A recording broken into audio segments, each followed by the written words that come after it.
నమస్తే, welcome to bulletin. ప్రతి నెల 3వ శనివారం స్వర్ణాంధ్ర స్వచ్ఛాంధ్ర కార్యక్రమాన్ని నిర్వహిస్తున్నట్లు ముఖ్యమంత్రి నారా చంద్రబాబు నాయుడు తెలిపారు. ఈ కార్యక్రమం ద్వారా రాష్ట్రంలో శుభ్రత పెరగడంతో పాటు టూరిజం అభివృద్ధికి దోహదం చేకూరుతుందని అన్నారు. ప్రజలకు సులభంగా సేవలు అందించేందుకు 450 ప్రభుత్వ సేవలను వాట్సాప్ ద్వారా అందుబాటులోకి తీసుకొచ్చామని తెలిపారు. రాష్ట్రాన్ని ముందుకు తీసుకెళ్లేందుకు ఆర్టిఫిషియల్ ఇంటెలిజెన్స్, క్వాంటమ్ కంప్యూటింగ్ వంటి ఆధునిక సాంకేతికతలను ఉపయోగించాల్సిన అవసరం ఉందని ముఖ్యమంత్రి పేర్కొన్నారు. ప్రభుత్వ యాంత్రాంగం మరియు ప్రజాప్రతినిధులు ఒకే దిశగా సమన్వయంతో పనిచేస్తే రాష్ట్ర అభివృద్ధి లక్ష్యాలను నెరవేర్చడం సులభం అవుతుందని ఆయన విశ్వాసం వ్యక్తం చేశారు. మనకు అడ్వాంటేజ్ వచ్చే పరిస్థితి వస్తుంది. ఇది కాకుండా 10వది మీరు ఆలోచిస్తే డీప్ టెక్. ఈ డీప్ టెక్ తో టెక్నాలజీ బాగా మెచ్యూర్ అయింది. ఇక్కడుండే ఎమ్మెల్యేస్ అందరం ఉన్నాం, ఎంపీలు ఉన్నారు, అధికార యంత్రాంగం ఉంది. ఈ రోజు మనందరం కూడా వాట్సాప్ గవర్నెన్స్ ద్వారా దగ్గర 450 సేవల్ని మనం ఆన్లైన్ లో ప్రొవైడ్ చేస్తున్నాం. ఇంకొక 12వ తారీఖుకి ఇంకా ఒక 20-30 పెరుగుతాయి. అల్టిమేట్ గా 2 నెలల్లో 100% సర్వీసెస్ అన్ని వాట్సాప్ లో ఇచ్చే అవకాశం వస్తుంది. గవర్నమెంట్ లో కూడా హిస్టారికల్ డేటా ఉంది డిఫరెంట్ డిపార్ట్మెంట్స్ కి. ఇప్పుడు ఏఐ వచ్చింది, క్వాంటమ్ కంప్యూటింగ్ వచ్చింది. దీనివల్ల రాబోయే రోజుల్లో మీరు చూసినప్పుడు హిస్టారికల్ డేటా ఉంది, గ్లోబల్ నాలెడ్జ్ ఉంది, టూల్స్ రెడీగా ఉన్నాయి. ప్రజెంట్ కావాల్సిన నాలెడ్జ్ ని మీరు ఒకసారి చూస్తే ఇన్ఫర్మేషన్ ని సెటిలైట్ ద్వారా, డ్రోన్ ద్వారా, సీసీటీవీ కెమెరా ద్వారా, ఐఓటీస్ లేకపోతే వేరబుల్స్, ఇంకొక పక్కన ఏవే సెన్సార్స్, ఇవన్నీ వచ్చేసాయి. ఇవి వచ్చినప్పుడు రియల్ డేటా వస్తుంది. అవేర్ అని ఒక వ్యవస్థ పెట్టాం. 40 పారామీటర్స్ రియల్ టైమ్ లో మనం మానిటర్ చేయబోతున్నాం. ఆటోమేటిక్ గా అవేర్కి వస్తే అక్కడి నుంచి ఏ ఇన్ఫర్మేషన్ కావాలన్నా air quality, air direction, wind direction, అదే మాదిరిగా టెంపరేచర్, లేకుంటే cyclone prediction, thunder bolt prediction, flood management, లేకుంటే రిజర్వాయర్స్ వాటర్ లెవెల్, ఇలాంటివి ఒక 40 దాకా ఈజీగా మనం ఐడెంటిఫై చేసే పరిస్థితికి వస్తున్నాం. అయితే ఇవన్నీ ఒక ఎత్తు అయితే దీన్ని అమలు చేసే నాయకత్వం కావాలి, లీడర్స్ కావాలి. అటు గవర్నమెంట్ లో ఉండే అధికార యంత్రాంగం, ఇటు గౌరవ ఎమ్మెల్యేలు, గౌరవ ఎంపీలు, మంత్రులు, మనందరం కలిసి సమిష్టిగా మనం ముందుకు పోగలిగితే మనం అనుకున్న లక్ష్యాలు నెరవేరే పరిస్థితి వస్తుంది. అయితే రాష్ట్ర స్థాయి ఒకటేది ఇక్కడ కాకుండా దీనికి హైరార్కీ ఎస్టాబ్లిష్ చేసుకుంటున్నాం. రాష్ట్ర స్థాయి, జిల్లా స్థాయి, దెన్ కాన్స్టిట్యున్సీ స్థాయి, దెన్ సచివాలయం. అదే మరి అందరిని ఇన్వాల్వ్ చేస్తున్నాం. మున్సిపాలిటీస్ గాని, పంచాయతీస్ గాని అందరిని ఇన్వాల్వ్ చేసి అందరూ కలిసి మన పరిధిలో ఉండే స్టేక్ హోల్డర్స్ కి మనం ఏ విధంగా ముందు తీసుకుపోవడం కోసం క్లియర్ కట్ విజన్ డాక్యుమెంట్ ఇచ్చాం. Philosophy is very clear. Healthy, wealthy, happy society. ఆదాయం పెరగాలి, ఆరోగ్యంగా ఉండాలి, ఆనందంగా ఉండాలి. ఈ 3 ప్రిన్సిపల్స్ పైన మనం ముందుకు పోయే పరిస్థితికి వచ్చాం. YSR Congress party state coordinator Sajjala Ramakrishna Reddy గారు నారా చంద్రబాబు నాయుడు తీరుపై ఘాటుగా స్పందించారు. ఆయన విమర్శిస్తూ ముఖ్యమంత్రి హోదాలో ప్రజా విధానాలను పక్కన పెట్టడం ప్రజాస్వామ్యానికి ప్రమాదకరమని అన్నారు. ప్రజలు ఇచ్చిన అధికారం వారి సంక్షేమానికి ఉపయోగపడాల్సింది గాని ప్రతీకార రాజకీయాలకు వేదిక కావడం సరికాదని ఆయన ఆవేదన వ్యక్తం చేశారు. కలిస్తే తయారైన తెగ ఏదో ఒకటి ఉన్నట్టుంది. ఆ తెగ పూనుకుంటే మాత్రమే ఇట్లా చేయగలదు. దాంట్లో అంటే ఇంకా ఘోరము, బాధ కలిగించి భయం వేసేది ఏంటంటే ఈ తెగ అనార్గనైజ్గా లేదు, ఆర్గనైజ్ అయింది. పూర్తి సమన్వయంతో పనిచేస్తుంది. కమ్ముకుంటుంది, కమ్ముకొని దెబ్బ కొట్టాలని చూస్తుంది. ఇది వాళ్ళకి చెప్పి రావలేదు కాబట్టి ప్రజలకు చెప్తున్నాం. దయచేసి గమనించండి. ప్రభుత్వంలో ఉండేవాళ్ళు వాళ్ళ బాధ్యత ఏంది, వాళ్ళు చేయాల్సింది ఏంది, ఇప్పుడు చేస్తున్నది ఏంది. 3 రోజులు నువ్వు ముఖ్యమంత్రి దగ్గర నుంచి నీ ఎంటైర్ యంత్రాంగము, నీ పార్టీ మొత్తం ఒక ప్రతిపక్ష పార్టీ మీద, ఒక న్యూస్ ఛానల్ మీద, ఒక మీడియా మీద, జర్నలిస్టు మీద, విశ్లేషకుల మీద అసహ్యకరంగా దుష్ప్రచారం చేస్తా ఆఖరికి అరెస్టు కూడా తెగించినావు. నీకు అధికారం ఇచ్చింది దీనికా? ప్రజలు ఆలోచించాలా. ఇంతకంటే దుర్వినియోగమే ఉంటుంది. దుర్వినియోగానికి పరాకాష్ట ఏముంటుంది? ఇంతకుముందు అన్నట్టు పోయే కాలం వచ్చింది. అరాచకము, ఆటవికత్వం, ఓ మాఫియా తత్వం, వీటిలో వాళ్ళ దోపిడీ సాగించుకోవడం, దాన్ని కవర్ చేసుకోవడానికి తప్పుడు కేసులు ఇటు పెట్టడం, క్వశ్చన్ చేయకుండా రైజ్ చేసే క్వశ్చన్ ఏదైనా ఉంటే ఎట్లా కొడతామో, దుడ్డు కర్రతో ఎట్లా బాగుతామో, ఇంకోటి మాట్లాడాలంటే భయపడేటట్టు ఈరోజు జరిగిన దాన్ని బట్టి చూస్తే వరుసగా జరుగుతున్నది. దాని పరాకాష్ఠగా జర్నలిస్ట్ మీద, ఒక సీనియర్ జర్నలిస్ట్ అరెస్ట్లో కనపడుతుంది. ఇది ఈ ప్రమాద గంటికలు ఇవి ఒకరికి కాదు, ఎంటైర్ మీడియాకు జర్నలిస్టులకు అందరికీ ఇదే. ఎవడన్నా పొరపాటున మీరు నోరు విప్పితే లేదా నిష్పక్షపాతంగా ఉన్నట్టు కనిపించిన ఓ బ్యాలెన్స్డ్ అప్రోచ్ ఉన్నా మేము సహించము. మీరు పూర్తి లొంగిపోయి చంద్రబాబు నాయుడు గారినో ఆ ప్రభుత్వమే తప్ప ఇంక వేరే ఏది లేదు ఇక్కడ ఇంత బ్రహ్మాండమైంది ఏది లేదు పొగిడితేనే మీకు సర్వైవల్ ఉంటుందనే మెసేజ్ పంపించాలని చూస్తున్నారు. బట్ అది నిలబడదు. కానీ ఏదైతే భయానక వాతావరణం క్రియేట్ చేస్తున్నారో ఆ పరిస్థితి క్రియేట్ చేశారు. దీన్ని ఖచ్చితంగా ఏదో ఒక పద్ధతిలో ప్రజలందరూ గొంతు విప్పి కూడా దీన్ని క్వశ్చన్ చేయాలి. తిరుమలకు వెళ్లే దారిలో వాహన తనిఖీ కేంద్రంలో ఎయిర్ పిస్టల్ కలకలం రేగింది. కర్ణాటకకు చెందిన మహేష్ అనే భక్తుడు తిరుమల శ్రీవారి దర్శనానికి వెళ్తున్న సందర్భంలో అతని వాహనంలో ఎయిర్ పిస్టల్, టెలిస్కోప్ ఉన్నట్లు తనిఖీ సిబ్బంది గుర్తించారు. వెంటనే ఆయుధాలను స్వాధీనం చేసుకున్న సిబ్బంది తిరుమలకు ఎయిర్ పిస్టల్ అనుమతి లేదని భక్తుడికి స్పష్టం చేశారు. దీంతో మహేష్ వాహనంతో పాటు తిరిగి వెనుదిరిగిపోయినట్లు సమాచారం.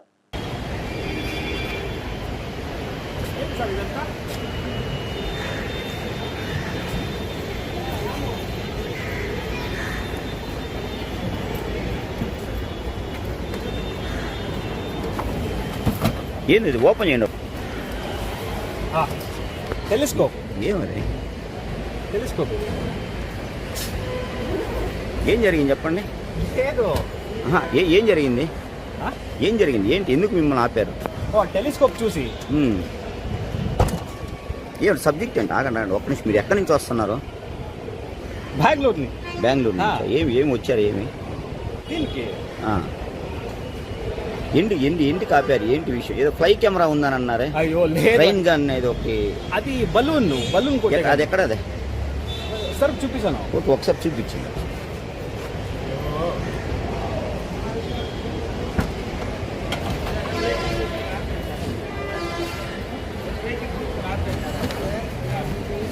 సార్ ఇది ఎయిర్ గన్ కిడ్స్ అంతా ఆపేది. మీ పేరు ఏం పేరు? Mahesh. You are from Bengaluru.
మాట్లాడాలి మంచిగా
చేసిన షైనింగ్ స్టార్స్ కార్యక్రమంలో ఆంధ్రప్రదేశ్ మంత్రి నారా లోకేష్ పాల్గొన్నారు.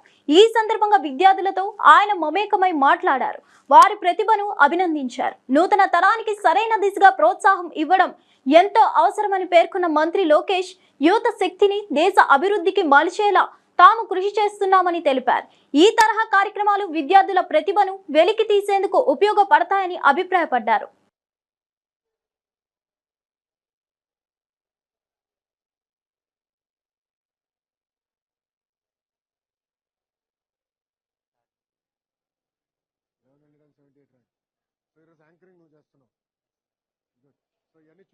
మాజీ మంత్రి విడుదల రజని సాక్షి డిబేట్ వివాదంపై స్పందించారు.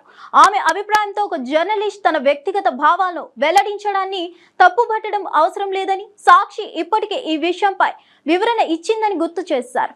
వైఎస్ఆర్ కాంగ్రెస్ పార్టీ కూడా దీనికి మద్దతు ఇవ్వలేదని ఆమె స్పష్టంగా చెప్పారు.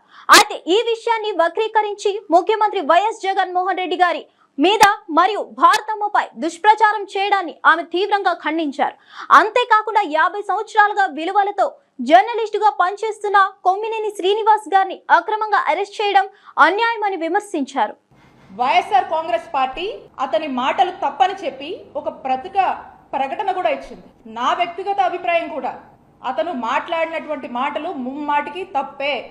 దీన్ని మేము సమర్థించట్లేదు.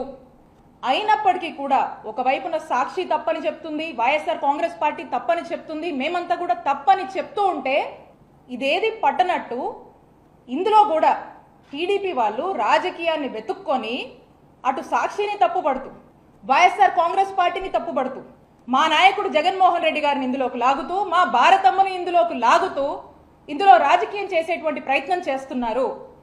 మేము తప్పని చెప్పినా కూడా ఏమీ పట్టనట్టు ఇందులో రాజకీయం వెతుక్కొని చేస్తున్నారు. ఏమనాలి దీన్ని? మేము మా నాయకుడు జగన్మోహన్ రెడ్డి గారికి మా భారతమ్మకు ఈ జర్నలిస్టు మాట్లాడినటువంటి మాటలకు సంబంధం ఏంటని నేను అడుగుతా ఉన్నాను. ఇది తప్పని మేము ఖండిస్తూ ఉంటే అయినా కూడా పదే పదే రాజకీయంగా కల్పించుకొని దీన్ని ఎందుకు మా వాళ్ళ మీద, మా నాయకుడి మీద, మా భారతమ్మ మీద రబ్ చేసే ప్రయత్నం చేస్తున్నారు అని చెప్పి మిమ్మల్ని అడుగుతా ఉన్నాము. ఈ డైవర్షన్ పాలిటిక్స్ ఎంతలా ఉన్నాయంటే, సీనియర్ జర్నలిస్ట్ కేఎస్ఆర్ గారు వారు 5 దశాబ్దాల నుంచి జర్నలిస్ట్గా ఉన్నారు. 50 ఏళ్ల నుంచి ఒక సీనియర్ జర్నలిస్ట్గా ఎంతో విలువలతో ఓ చక్కటి ఇమేజ్ని క్యారీ చేస్తూ వారి యొక్క జర్నలిజంని కొనసాగిస్తున్నారు. అలాంటి ఒక వ్యక్తి ఏ రోజు ఏ విషయంలో కూడా ఒక ఎక్స్టెంట్కి మించి వెళ్ళి మాట్లాడేటువంటి మనస్తత్వం కాదండి. న్యూట్రల్స్ కూడా తన్ని అప్రిషియేట్ చేసేటువంటి విధంగా తన యొక్క జర్నలిజం కొనసాగించారు వారి యొక్క దీంట్లో. అలాంటి వ్యక్తిని ఈ రోజున అరెస్ట్ చేశారు. అంటే ఈ రెడ్ బుక్ పాలన ఇక్కడ దాకా వచ్చిందంటే ఈరోజు జర్నలిస్టుల వరకు కూడా వచ్చింది. ఈ రెడ్ బుక్ పాలన ఎవరికి కూడా అతీతం కాదు అని ఈరోజు ఒక పరాకాష్ఠకి చేరింది అని చెప్పడానికే ఈరోజు ఈ కేఎస్ఆర్ గారి అరెస్ట్ని మనం చూడొచ్చని తెలియజేస్తున్నాము. 7 ఏడాది కాలం నుంచి మనం చూస్తూ ఉన్నాము. ఏదైతే ఈ రెడ్ బుక్ పాలన మొదలు పెట్టారో సామాన్య కార్యకర్తల దగ్గర నుంచి వైఎస్ఆర్ కాంగ్రెస్ పార్టీ యాక్టివిస్టులు, సోషల్ మీడియాలో యాక్టివ్ ఉన్న వాళ్ళు, నాయకులు, మాజీ ఎమ్మెల్యేలు, మాజీ మంత్రులు, మాజీ ఎంపీలు, ఐఏఎస్లు, ఐపీఎస్లు ఈరోజు ఒక జర్నలిస్ట్ దగ్గరకు వచ్చింది. అందరూ చూశారు లైవ్లోనే. అది ఈవెన్ కేఎస్ఆర్ గారు వారు ఈ మాటలు మాట్లాడకపోయినా ఆ జర్నలిస్ట్ మాట్లాడినటువంటి మాటలకి కేఎస్ఆర్ గారు లైవ్లో సారీ చెప్పారు. అండ్ పైగా ఆ యొక్క డిస్కషన్ని ఆపే ప్రయత్నం కూడా చేశారు. అందరికి తెలుసు. ఇక్కడున్న మీ జర్నలిస్ట్ని కూడా అడుగుతా ఉన్నాను, ఈరోజు జర్నలిస్ట్ దాకా వస్తారా? జర్నలిస్టులకు ఈ విధంగా ఇలా అరెస్టు చేసేదాకా వెళ్తారా? ఆయన చేసిన తప్పేంటండి? అంటే ఒక్కసారి ఆలోచన చేయండి. ఏ విధంగా భయభ్రాంతులకు గురి చేస్తూ ఒక టెర్రర్ని క్రియేట్ చేస్తూ మనుషుల్ని ఒక టార్చర్ చేయడము, చంపేదాకా తీసుకెళ్లేటువంటి ప్రయత్నాలు ఈరోజు ఈ రెడ్ బుక్ పాలన చేస్తుంది కూటమి ప్రభుత్వం నాయకత్వంలో అని తెలియజేస్తున్నాము. మద్యం మత్తులో ఉన్న వ్యక్తులు వాహనాన్ని ఢీకొట్టి ఆపై మహిళా ఆర్పీఎఫ్ కానిస్టేబుల్ మరియు ఆమె భర్తపై దాడికి పాల్పడ్డ ఘటన తీవ్ర కలకలం రేపుతోంది. బాధిత మహిళ తెలిపిన వివరాల ప్రకారం నేను 5 నెలల గర్భవతినని చెప్పినా వారు వినకుండా దాడి చేశారు అంటూ ఆవేదన వ్యక్తం చేశారు. స్థానికులు మరియు వాహనదారులు వారిని అడ్డుకునేందుకు ప్రయత్నించగా చంపేస్తామంటూ బెదిరింపులకు దిగారని చెప్పారు. అనంతరం 10 నుంచి 15 మంది రౌడీ గ్యాంగ్ ను పిలిచి రాళ్లతో తనను భర్తను కనికరం లేకుండా కొట్టించారని బాధితురాలు ఆరోపించారు. తాగున్నది గుద్దేసరికి నేను 5th మంత్ ప్రెగ్నెన్సీ అయ్యేసరికి వెంటనే మా ఆయన నన్ను గౌగ కింద పడిపోయిందని నన్ను లేపారు పైకి. లేపిన తర్వాత ఇంకా అందరూ అక్కడ గుమ్ముగూడారు. ఏం చేశారంటే ఆయన కీస్ తీసేయమ్మ ముందు బైక్ పట్టుకెళ్ళిపోతాడు, మళ్ళీ కీస్ తీయనగానే కీస్ తీసాను. నేను కీస్ తీయగానే నన్ను నా మీదకి వచ్చాడు కొట్టడానికి అని. నేను చెప్పు పెట్టి 2 దెబ్బలు వేసాను అనమాట. దెబ్బలు వేసిన తర్వాత వేరే వాళ్ళందరికీ ఫోన్ చేశాడు. చేయగానే 2 బైకుల మీద వచ్చి అందరు కలిసి మా ఆయన్ని నన్ను బాగా కొట్టారు. ఎప్పుడు చూడలేదండి వాళ్ళు. మా ఆయన్ని చంపేస్తామని చెప్పేసి అన్నారు. 2 బైకుల మీద వచ్చారు. అసలు నేను ప్రెగ్నెన్సీ అంత ఆపినగా నాకు నన్ను తోసేసి మా ఆయన చంపడానికి వెళ్ళిపోయారు. ఈలోపు ఇంకా అక్కడ ఉన్న జనం అందరూ నన్ను తీసుకొచ్చి పోలీస్ స్టేషన్ కంప్లైంట్ అమ్మ ఆయన చంపేస్తున్నారు వాళ్ళు అనేసరికి నేను కంప్లైంట్ వచ్చాను. ఈలో పోలీసు వాళ్ళు వచ్చారు అక్కడికి. అది జరిగింది. ఇక్కడికి వచ్చాము, ఇంకా పోలీస్ స్టేషన్కి వచ్చి కంప్లైంట్ ఇచ్చాం. ఆంధ్రప్రదేశ్ లో పీపీపీ మోడ్ లో జరుగుతున్న జాతీయ రహదారులు మరియు ఇతర రహదారి నిర్మాణ పనులను సీఎం చంద్రబాబు నాయుడు సచివాలయంలో సమీక్షించారు. అధికారుల నుంచి ప్రాజెక్టుల పురోగతి, నిధుల వినియోగం తదితర వివరాలు తెలుసుకున్నారు. మౌలిక వసతుల అభివృద్ధికి ఇది కీలకమని అన్నారు. విజయవాడ ఆటో నగర్లోని సాక్షి కార్యాలయం వద్ద అమరావతి మహిళలు తీవ్ర ఆందోళనకు దిగారు. రాజధాని మహిళలు కార్యాలయ బోర్డును తొలగించి కోడిగుడ్లు విసిరి తమ వ్యతిరేకతను ప్రకటించారు. పరిస్థితి ఉద్రిక్తంగా మారడంతో సాక్షి యాజమాన్యం గేటుకు తాళాలు వేసింది. అయితే మహిళా నేతలు గేటు ఎక్కి నిరసన తెలిపారు.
ఆళ్లగడ్డ ఎమ్మెల్యే భూమా అఖిలప్రియకు మూడ పెద్దమ్మ దేవరాలో గండా దీపం మోసిన అనంతరం బీపీ తగ్గిపోవడంతో స్పృహ తప్పి తూలిపడ్డారు.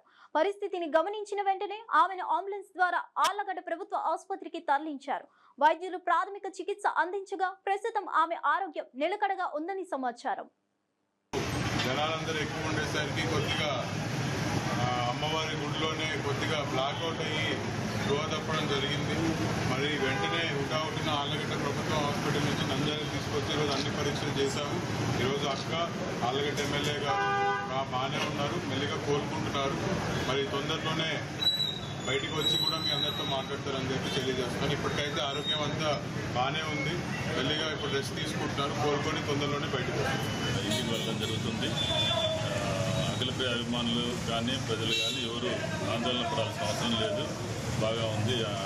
కేవలం స్వల్ప అస్వస్థతతో రావడము, అన్ని రకాల పరీక్షలు కూడా ఎందుకైనా మంచిదాన్ని చేయడం జరిగింది. నంద్యాల మరియు మహానంది మండలాల్లో తీవ్ర గాలి వాన బీభత్సం సృష్టించింది. రహదారులపై వృక్షాలు, విద్యుత్ స్తంభాలు కూలిపోవడంతో రాకపోకలకు అంతరాయం ఏర్పడింది. గాలివాన బలానికి అరటి, బొప్పాయి తోటలు విస్తృతంగా ధ్వంసమయ్యాయి. రైతులు లక్షల రూపాయల నష్టాన్ని ఎదుర్కొన్నారు. పలు ప్రాంతాల్లో విద్యుత్ సరఫరాకు అంతరాయం ఏర్పడింది. స్థానిక అధికారులు పరిస్థితిని సమీక్షిస్తున్నారు.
పోలా.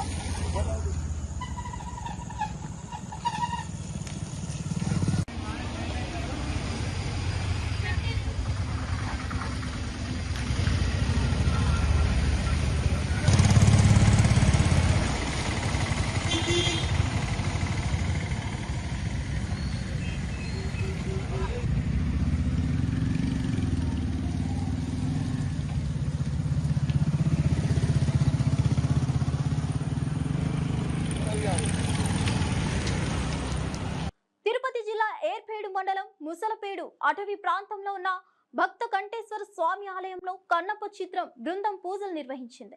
మంచు మోహన్ బాబు, మంచు విష్ణు ఆలయానికి చేరుకొని స్వామివారికి ప్రత్యేక పూజలు చేశారు. తొలుత శివలింగానికి అభిషేకాలు చేసి అనంతరం కొండపై వెలిసిన భక్త కంఠేశ్వర స్వామిని దర్శించి విశేష పూజల్లో పాల్గొన్నారు. ఈ సందర్భంగా చిత్ర బృందం ఆలయ పరిసరాలను సందర్శించింది.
తెలంగాణలో సంచలనం రేపిన ఫోన్ అక్రమ ట్యాపింగ్ కేసులో కీలక పరిణామం చోటు చేసుకుంది. ఈ కేసులో A1 నిందితుడిగా ఉన్న SIB మాజీ చీఫ్ ప్రభాకర్ రావు ఎట్టకేలకు హైదరాబాద్ జూబ్లీ హిల్స్ కు చేరుకొని సిట్ ఎదుట విచారణకు హాజరయ్యారు. ఆయనపై పెద్ద ఎత్తున ఆరోపణలు ఉన్న నేపథ్యంలో విచారణకు సంబంధించి మరిన్ని కీలక విషయాలు వెలుగు చూడనున్నాయని భావిస్తున్నారు.